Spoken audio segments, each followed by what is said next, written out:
Nasakmitan og ginaling drogas ang upat ka mga minor de edad sa Barangay Tangki, Talisay City. Ang maong mga minor de edad gipang rescue.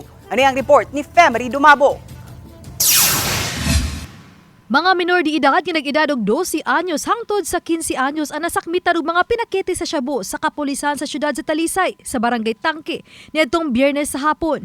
Ang kabataan nga na-rescue sa mga otoridad, usa ang nag-edad og 15 anyos, duha ang 13 anyos ug usa ang 12 anyos. Mato di Police Lieutenant Colonel Mayla Maramag, hepe sa Talisay City Police nga nagpahigad og follow-up operation labot sa insidente sa pagpanulis ang ilang operatiba.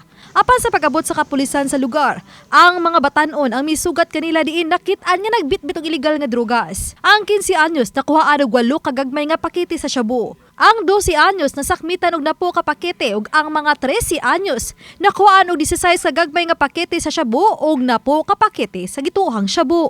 Ang nasakmit nga drogas mitimbang og 2.2 gramos nga mobalor og 15,000 pesos. Gisubay pa kun gihimo ba nga drug courier ang maong mga batan-on. Check na po na mga background, asa na nila gikuha. Pero ang katong mga bata is rescued na sila ang ilang kuan kanang status sa mga Rescued. rescued kay mga minors man. Oh.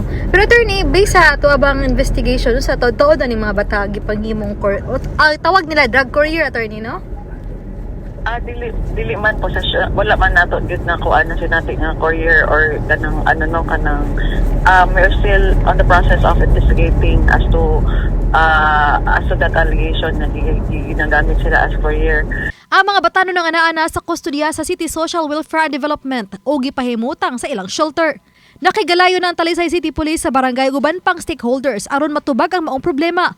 Giangkon sa kapitan sa Barangay Tangke, Attorney Jared Cabilte, nga usa kini sa dakong hagit sa ilang barangay. Gipangitaan nila kini og solusyon ug pipila ka mga intervention ang himuon uban na ang mga gidikanan o guardian sa maong mga batanon. Gisubay usab ang background sa pamilya sa maong mga na-rescue nga minor de edad.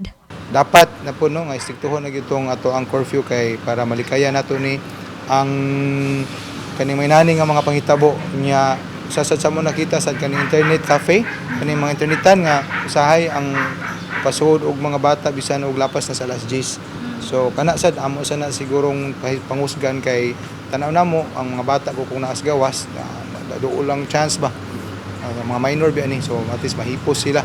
Uban ni Godfrey Relien, Femery Dumabok. Balitang Bisdak.